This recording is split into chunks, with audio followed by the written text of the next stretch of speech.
Lo que escuchas no es solo ruido, es pensamiento que se mueve. Esto es Comunicarte. Cultura en diálogo en Radio UNIAC. Mucho amo, te lo puedo comentar. De hecho, te lo puedo comentar, Gerardo querido. Estamos hablando de lecturas, de lo que leo yo, y de eso va.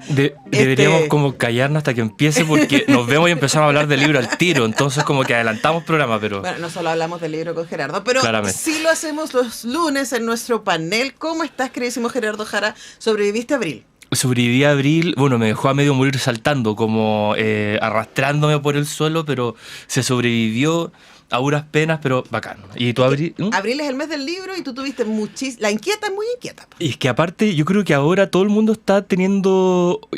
Ya no está celebrando el Día del Libro, está celebrando como el mes del libro. Entonces las actividades empiezan desde la primera semana, lo cual es muy genial, pero para toda la gente que trabaja con libros, ustedes, si es que alguna vez se toman con uno, le van a preguntar ¿cómo estás en abril? Chato, cansado.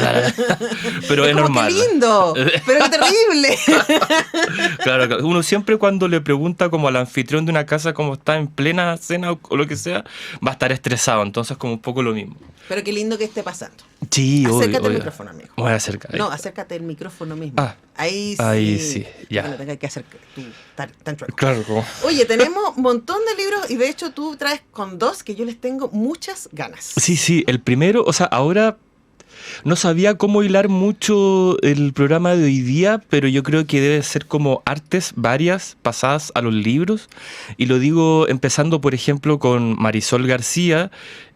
No se escucha, que, bueno, para hacer una breve introducción, para quienes no conozcan a Marisol García, es una periodista dedicada al reporteo musical, si no de las más importantes chilenas, que ha hecho un trabajo desde recopilación de archivos sobre sobre la nueva canción chilena, más tirado para el pop, la canción Cebolla. Ha estado dedicándose, o sea, se ha dedicado a mapear la historia de la música chilena, y en este caso llega de la mano de Overol con un libro igual interesante, ya que habla de momentos en la música chilena donde ha habido silencios o donde no ha podido haber grabación.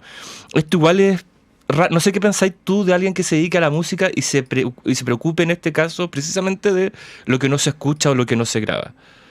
Sí, a ver, Marisol García es una persona que yo admiro muchísimo, además porque ella ha sobrevivido hablando de música cuando los medios han dejado de hacerlo. Claro.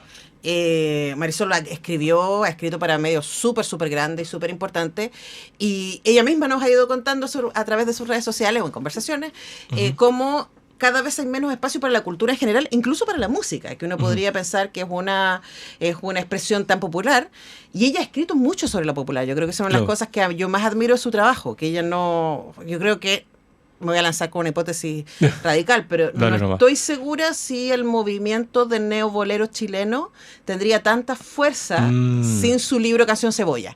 Ella de alguna manera volvió eso que en algún momento se pensó kitsch, lo volvió cool. Claro. A través de la investigación. Estuvo acá Marisol, es una de las curadoras y un corazón de Inédit, igual que la Javi Tapia. Claro, de quién vamos a hablar ahora. Claro, y de verdad yo admiro mucho su trabajo y admiro mucho, yo he estado con ella muchas veces también compartiendo foros, etcétera. Admiro que ella tiene una mirada muy interesante respecto a lo político en lo musical. A qué es lo que nos está diciendo de ese país, de esa sociedad, cuando escuchamos la música que escuchamos con atención, ¿no? O sea, si nos retraemos un poco y vemos la música que produce un país, veríamos un poco los movimientos sociales que tienen, más o menos. No, también me acuerdo que una vez estuvimos en una mesa de como artes y seguridad, una cosa así. Y ahí está la portada del libro, muchísimas gracias. Ahí para quienes estén mirando su pantalla está la portada de No se escucha de Overol Ediciones, por favor, mándemelo para hablar con la Marisol. Vamos a hacer esa gestión. Y por ejemplo, Marisol decía que las letras del trap deberían estar ahí en el Ministerio del Interior. Ahora el Ministerio de Seguridad, no había Ministerio del Interior en esa época, para entender un poco lo que está pasando en las poblaciones, ¿no? Entonces, como son testimonios también de época y de contexto. Ella siempre estaba investigando, o sea, siempre en un momento estuve muy... la veía harto porque se hizo cuando yo trabajaba en Catalonia, se hizo un ciclo de cantautores chilenos y fue incluso Pedro Piedra en un momento. No se me están olvidando todos los nombres. Bueno, hablaba mucho con ella o la veía mucho y estaba siempre muy interesada y siempre estaba investigando sobre, como lo que tú decís precisamente, la otra lectura de la música más allá de la música, por decirlo de alguna manera. Ponte en ese libro, yo sé que en el nuevo libro habla, por ejemplo, de John Cage y cómo este artista sonoro estadounidense en un momento se dedica a como a pensar el no sonido. De hecho, él fue un artista que en un momento se planteó como hacer una cámara mega aisladora de sonido, y cuando el ingeniero, cuando visita esta cámara con el ingeniero en ese momento que trabajó en esa habitación, John Cage le dice como, bueno, igual se está escuchando algo, se está escuchando como un y un tuntún. Y este ingeniero le dice, bueno, es que no podemos aislar los sonidos de tu propio cuerpo, como por ejemplo el corazón o los latidos. Y ahí el tipo se empezó a preguntar si es que es posible vivir en la nada, en un mundo donde eran los 70, 80. Nosotros acá tenemos siempre esa conversación, por eso a mí no me gusta que no haya fondo cuando conversamos, porque yo siento que nosotros nunca vivimos en el vacío. Claro, ¿cachai? Y que en un estudio uno puede como jugar a eso de que tú y yo estamos conversando en el vacío, como si estuviéramos en el Matrix, ¿cachai? Claro, como en el más allá, pero claro, presente aún. Entonces, me gusta que, por ejemplo, Marisol García a partir de eso explique cómo en un momento se buscó la nada o el silencio, y en este libro lo hace aquí también con la música chilena. De hecho, tiene como un coqueteo leve con otro libro que se llama Ensayo sobre el silencio, de Marcela Labraña, donde hace lo mismo de la nada, o la ausencia y el silencio, pero a través del arte. Entonces me gusta que hayan como exploraciones más diversas o de nada con respecto a la creación propia chilena. Ya, pero este libro va particularmente a momentos de baja producción. De baja, o sea, más que de baja producción, sino que también de vacíos, de audios, o sea, de vacíos dentro de las grabaciones, de errores, como ese otro lado que tal vez uno pensaría que cuando vamos a hablar de música se va a hablar de la misma música, de grabar. Bueno, esta vez se dedica con el lado negativo o con el otro lado de esta... Con el vacío. Claro. Que nunca es vacío. Que nunca es tan vacío. O sea, ¿qué es lo que hay en esos silencios? Donde no hay silencios es en el libro, yo creo, de Javiera Tapia, que se me olvidó olvidar el título. ¿Cómo era el que...? Se llamaba, espérate, que aquí lo tengo porque mandamos en la portada, No tengo que ganar, mi verano con Diamela Altit. ¿Por qué lo estoy juntando con este otro libro? ¿Por qué lo hablábamos un poco como libros sobre arte? Porque Marisol García, periodista encargada de música, Javiera Tapia también, pero sé que ella también ha estado como leyendo mucho sobre literatura, sobre escritura.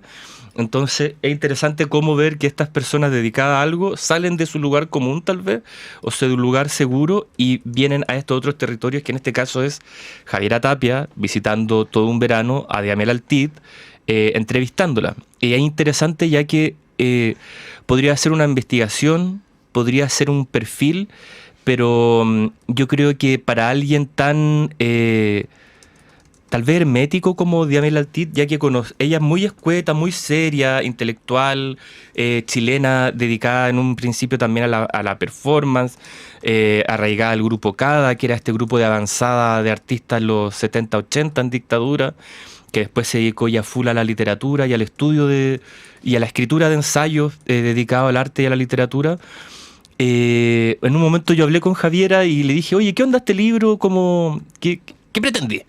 Y ella me decía un poco que Diamela está en el cielo, en el estrellato de la literatura chilena, entonces, o de las artes chilenas, y puede ser que a las nuevas generaciones, o incluso a nosotros mismos, se nos haga una figura media lejana, media como difícil de llegar. No es que queramos saber de alguna intimidad ni nada, sino que como quién es Diamela Altit detrás de todo su trabajo. Entonces, Javiera Tapia, como buena periodista, pero también curiosa, la empieza a visitar y empieza a tener distintas entrevistas para... está en la página de La Inquieta. Estamos viendo ahora en la página de La Inquieta Librería dónde está la venta.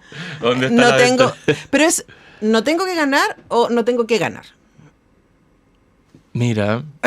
Vamos a invitar a la Javiera para preguntarle. A la Javiera. Porque no es lo mismo. No tengo que ganar no tengo que ganar.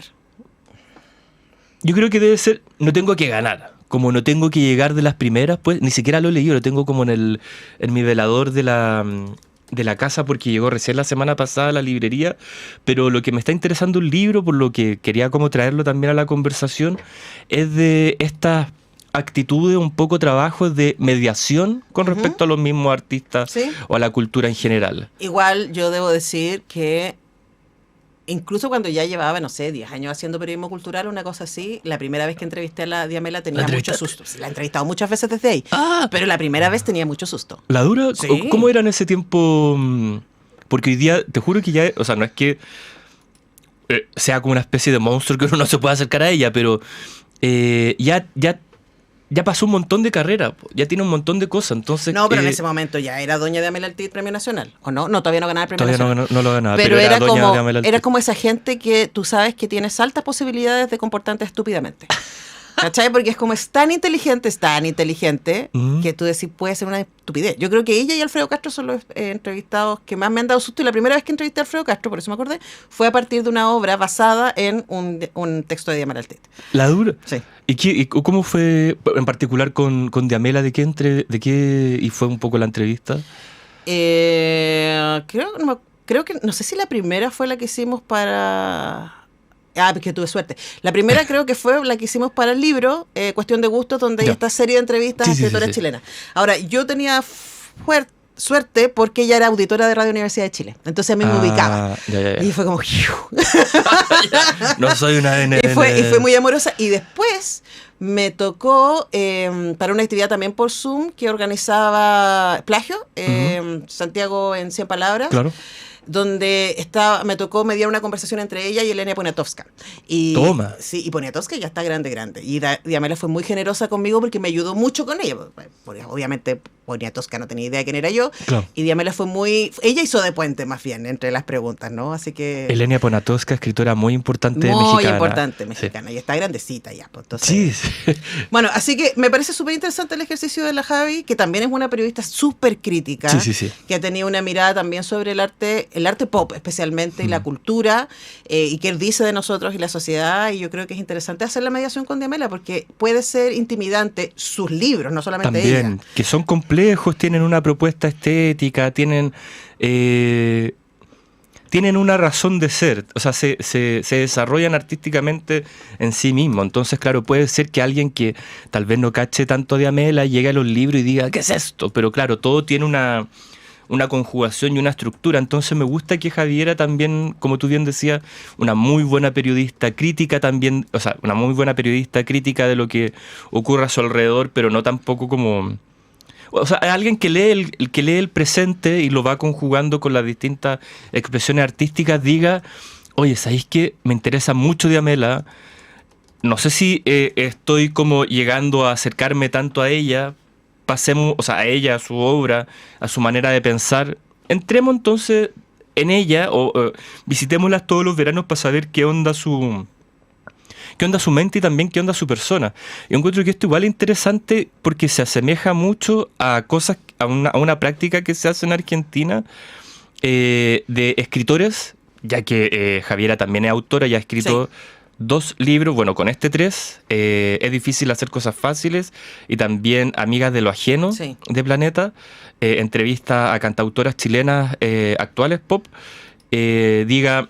No cacho tanto a Diamela, me voy a acercar a ella, pero desde esta misma faceta como de que quiero saber, media de ignorante, pero como todos podemos ser ignorantes, pero de acercarse a la obra de un artista. Esto se asemeja mucho, ahora me acordé del punto, a esta práctica que se hace en Argentina de escritores visitando a otros escritores, o como escritores queriendo saber sobre otros escritores, como Piglia, Borges, Tamara Kamensain con toda su generación de la escritura del yo. Es súper distinto a lo que hace uno. Claro. Es súper distinto la pregunta que puede hacer un escritor sobre el oficio a otro. A propósito, recomendamos siempre, nos estamos leyendo ese ciclo que hicimos con Penguin acá el año pasado. Sí. Son 8 entrevistas a escritores entrevistando a escritores, y fue súper interesante escucharlos, porque obviamente, no sé, pues el primero fue Baradit con La Cote de Cumplido. Bueno. Y es como... Obvio que se iban a hacer preguntas que yo no les hago a ninguno de los dos, porque desde otro lado, o no sé, por la Paula y la Vaca con Pablo Llanes, ¿cachai? Claro, porque es como si se preguntaran en una misma cancha, y uno está como medio afuera siempre, pues porque... Sí, pues uno está de otro lado. Claro. Pues, ¿cómo así eso, cachai? Es otra cosa.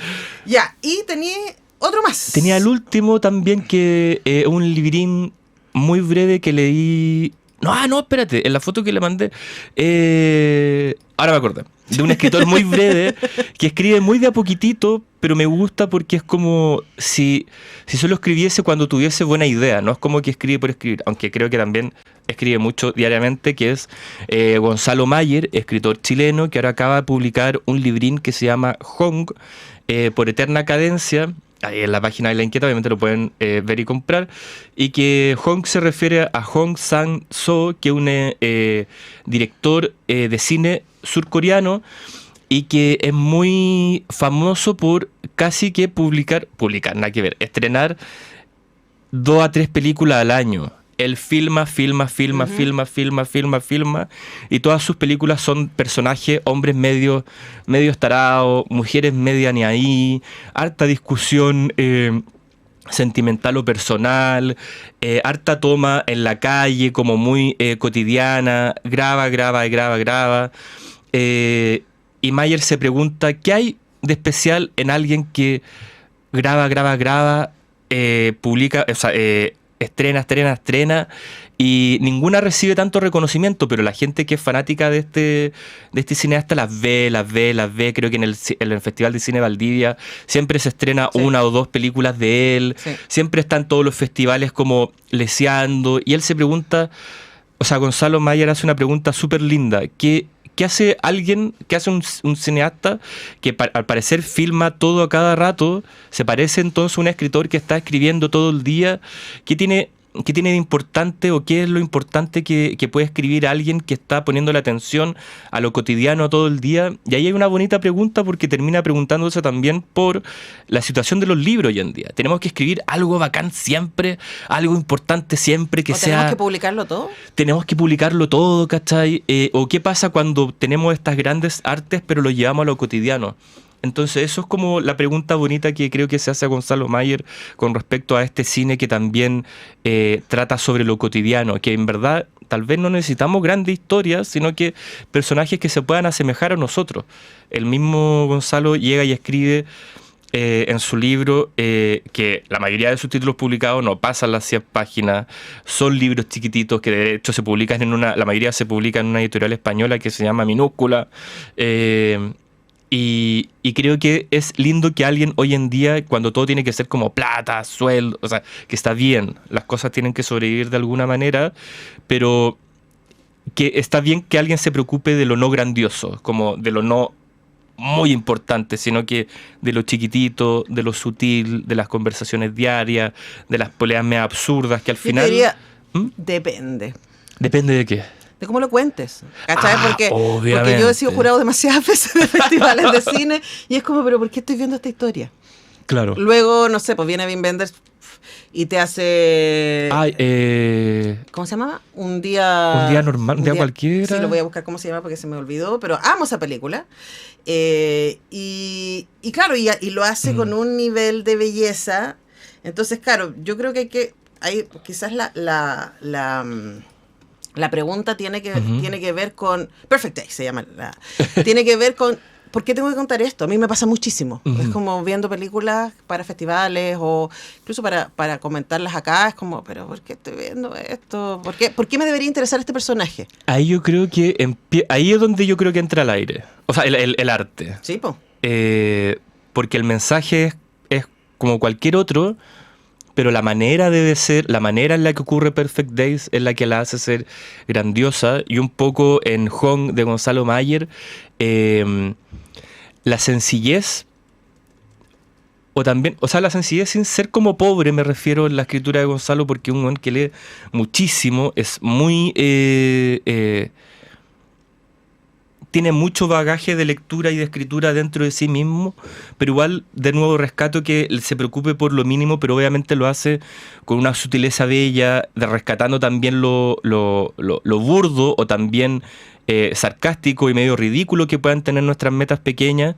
Yo encuentro que la manera en la que tiene el libro tampoco se queda atrás. Claro, ahí está el talento. Ahí está el talento, claro. Oye, se nos va el tiempo, de hecho estamos justo. Como siempre.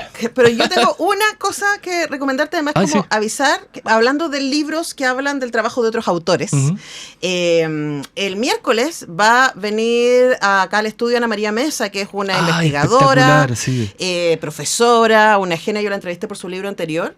Que se llamaba El Jardín de las Delicias, ¿verdad? Sí. Que era como historia de la gastronomía y la gastronomía en la cultura, etcétera. Que creo que ella es como doctora en literatura en un montón de universidades extranjeras y le gusta mucho cocinar. Entonces, por eso sabe mucho sobre eso. Bueno, y por supuesto sabe mucho de literatura y acaba de publicar un libro que se llama El amor en la literatura, que estoy leyendo para la entrevista del miércoles. Ahí está la portada. También lo tengo en mi velador. Hoy está hermoso el libro. Está de verdad hermoso porque, claro, también es un tema que yo me metí a investigar desde el cine, pero es como la literatura de distintas épocas y algunas obras cumbres han definido la mirada del amor de la época y todavía. Claro. Entonces parte con los griegos y analiza ciertos personajes clásicos, ¿no? De la Odisea y de la Ilíada, pero también... Ovidio creo que también está metido ahí con se mete harto con la Eneida también. Y después se pasa a los romanos. Ayer leí el capítulo sobre el amor cortés. Y ahora todavía sobrevive hoy en día. Un poco. Sí, depende. Claro, lo describe y describe cómo las obras de la época fueron construyendo estos imaginarios, ¿no? Y que sin duda son pedagógicos también, y crean una imagen ideal, pero también sancionan. Y justo hoy día me tengo que leer el capítulo sobre Shakespeare. Ese va a estar dramático. Así que sí, tengo muchas, pero el libro además ha sido una delicia de leer. Y que ella explica muy bien y te da el contexto histórico, social, para que tú entendáis de qué está hablando, por qué está hablando esto. Pero de verdad es un libro muy entretenido, así que te invito a leer el libro y a escuchar la entrevista con ella el miércoles. Una vez la escuché en una entrevista y es muy divertida, es muy simpática. Entonces... Es una señora grande, pero claro, me caen bien las señoras. Ya fue, ya aquí te traigo todo lo que he aprendido en la vida. Gerardo Jara, gracias por tanto. Ay, perdón por tan poco. Eso me tocaba decirlo a mí. Nos vemos en un par de semanas. Nos vemos en un par de semanas. Nosotros vamos a la pausa y ya regresamos con más Comunicarte.